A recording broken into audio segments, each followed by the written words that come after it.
A lot of us around Bulls Nation have been having conversations amongst ourselves about how and what can the Chicago Bulls do to get better. And according to a source from ESPN, the Chicago Bulls are having those discussions themselves, including if they should go after Anthony Davis. I did say that, huh? And then the Bulls are back into familiar territory with some of the latest being displayed on the court. Y'all know we're going to talk about it, break it all down, but you got to hear the music first.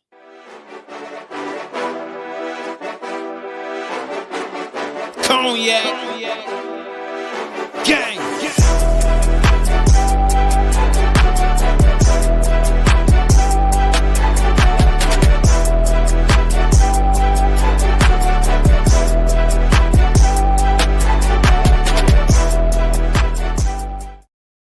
Shy Bulls podcast with the Cognac Boys. I'm Cognac Boy Bobby, and I'm holding it down on today's daily episode. So if you're tuned in, love talking Bulls basketball, even when they stress you out, we got a place that can make a little fun of it right over here with Shy Bulls podcast. So go ahead and hit the like button and subscribe.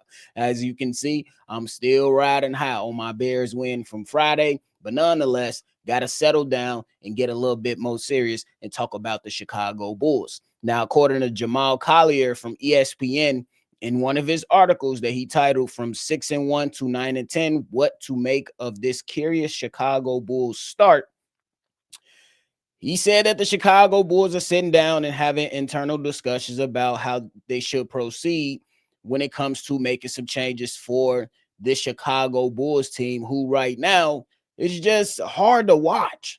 There is nobody right here in Bulls Nation had the Chicago Bulls going out there and doing something extravagant this season, but we had them being a fun basketball team, a team that was building chemistry, a team full of young guys with experience, and at once was a good start to the season. The Chicago Bulls have now fell back down to familiar territory, to what we'll be talking about here shortly. But according to Jamal Collier, the Bulls have had internal discussions about how to proceed, including conversations about Dallas Mavericks star Anthony Davis. And he said sources told ESPN who they believe could help the team's porous rim protection and defensive interior. They did go on to say, though, team sources said the Bulls will not sacrifice any of their young core to execute such a deal until the team is closer to contention. So, yeah, and there's also belief that the Chicago Bulls will not be doing it, but discussions have been made or had. Those discussions have been had. Now, it was one of those things to where we talked about Domantas Sabonis. We brought up AD. We even discussed Zion Williamson. We even looked at, just taking a flyer and seeing if the Brooklyn Nets want to come off of Nick Claxton, at least amongst ourselves, or at least some of the people in my circle. And right now, what can you blame the Chicago Bulls for having these discussions? No. Does it come with a lot of risk to go out there and try to execute a trade like this? Absolutely. This man, Anthony Davis, is slated to make over $120 million over the next 2 seasons. What? That goes against everything that the Chicago Bulls have been talking about all off season, right? So it's one of those things to where you look at it, and I know many of you are already typing right now, hell no, Bobby, no. And I 100% feel you.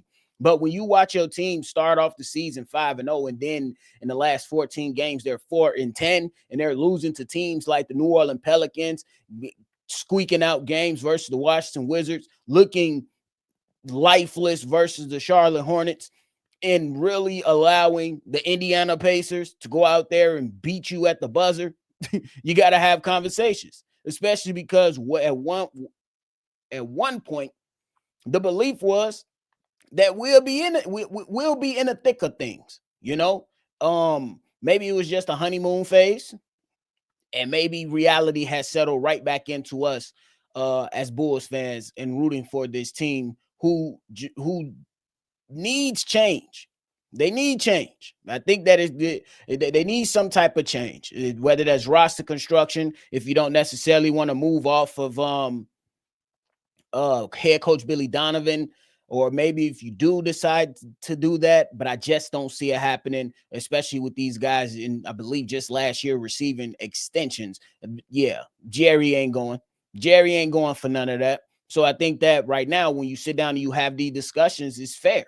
Whether people like it or not, you got to have these type of discussions to also game plan on how you're going to proceed. It's clear that Nikola Vucevic doesn't want to be here. It's very, very clear. Not trying to pick on the guy, but I'm going off what I see. Does not want to be here. And it's clear that these guys right now just don't have it. They just don't have it. This is not to say that they can't get back on track. This is not to say that they can't turn things around because it's only been a few games into the season. They have a long way to go. You know what I'm saying? But at the end of the day, you still look at this team and you say something is absolutely wrong.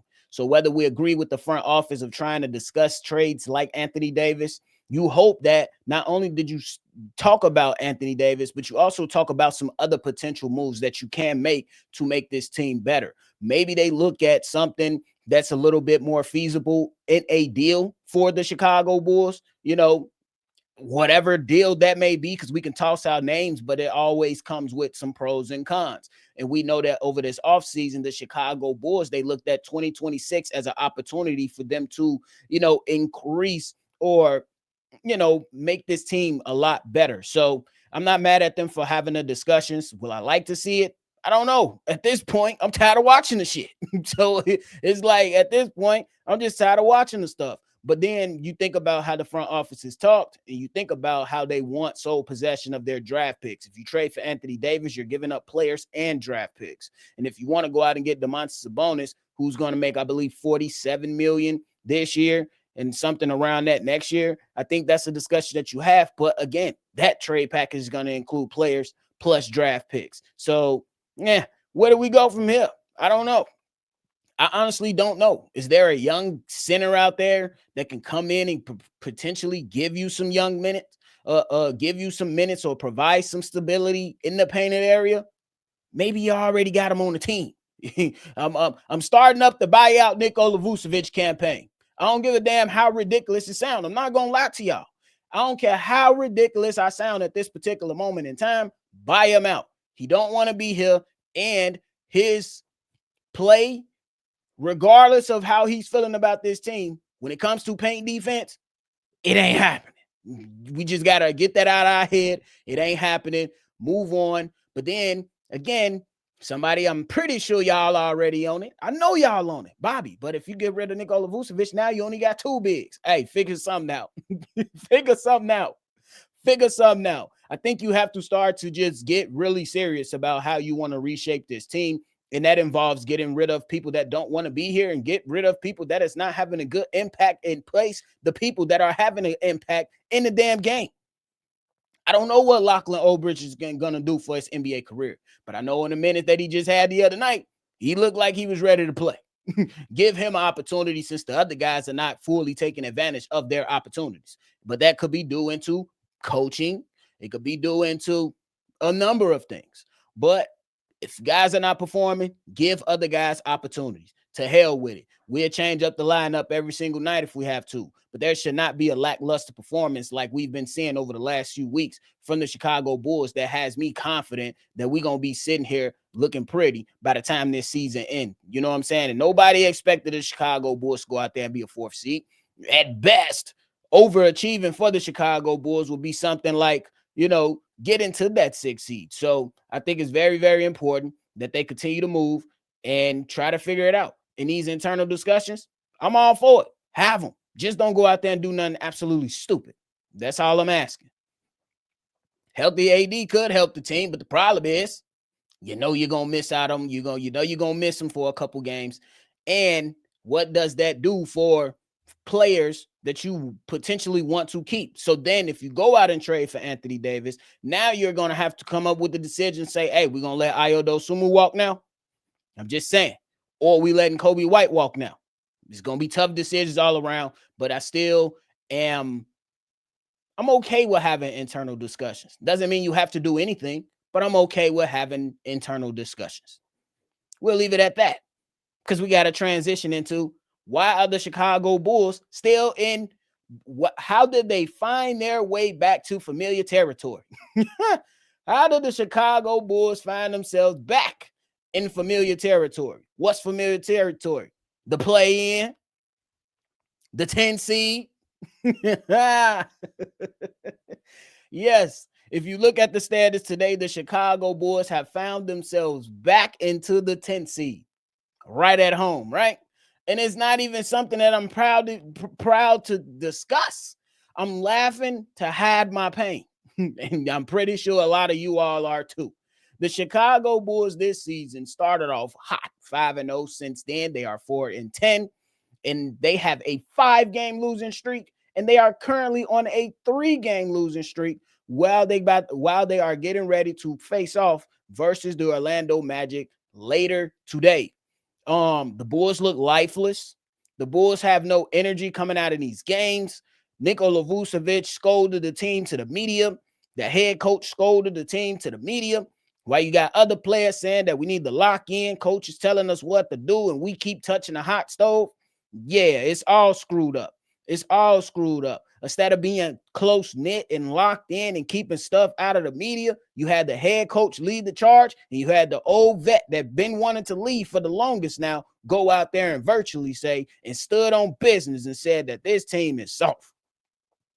It ain't been received well, is what it looks like to me. Not even gonna lie to you. But hey, size in the paint presence has continuously been a problem for this team for the last few years. There is a common denominator. I'm not gonna pick on the guy, but you know who we talking about, and you know who is responsible for it. The Chicago Bulls front office. You can't keep ignoring this stuff.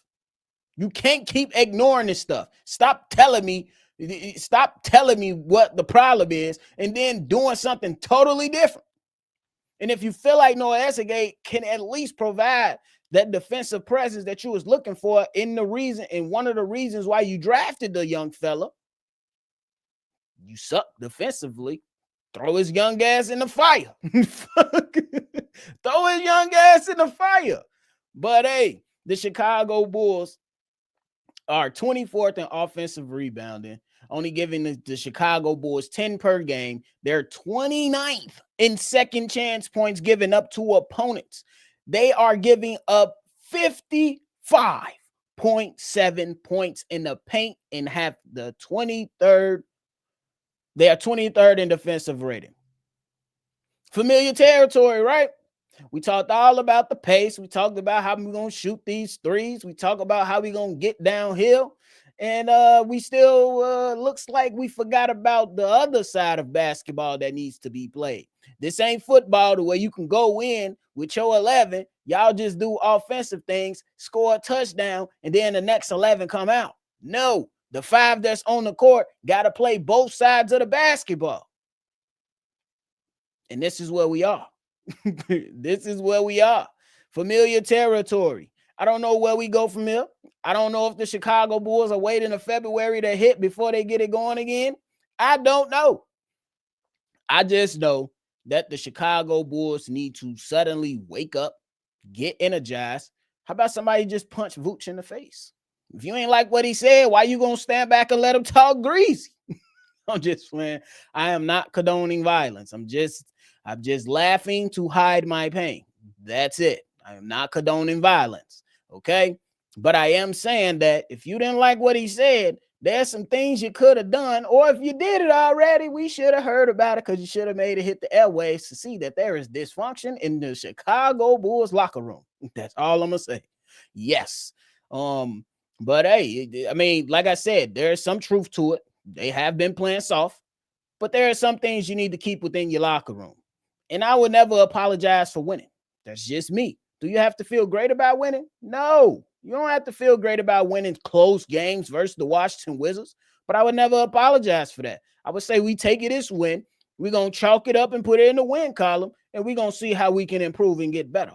There's different styles to leadership than others saying, go, man. And then Jalen Smith like, come on, man, be happy. Come on, man, be happy. That means Scrooge is present in the locker room. Scrooge is there. It's around Christmas. The Grinch stole Christmas, goddamn it. So it's look, y'all, I'm laughing to hide my pain. I know it's gonna be a couple people like Bobby. I can't believe you sitting here laughing at this stuff. Bro, I'm laughing to hide my pain when it comes to my Chicago Bulls. But hey, look, you see what I got on top of my head. The Bulls can't steal my joy, but I still gotta laugh to hide the pain. I still gotta laugh to hide my pain. Simply because the way the season started, I was like, we in there like swim well. But we ain't in there. I forgot. It's winter. Ain't no swim well out. So the Bulls, man, back in familiar territory. And honestly, there's a number of things that need to change, bro. And it starts with effort. It starts with showing heart. It starts with stepping up on both sides of the basketball court. I understand that Isaac Okoro has been out. I understand that Kobe White has missed some games. I understand that several guys have missed games. But at the end of the day, like, bro, like effort, that's different. Now, if you want to go out there and say we ain't got the talent, fair. Okay, cool. Effort. I think all of us will agree.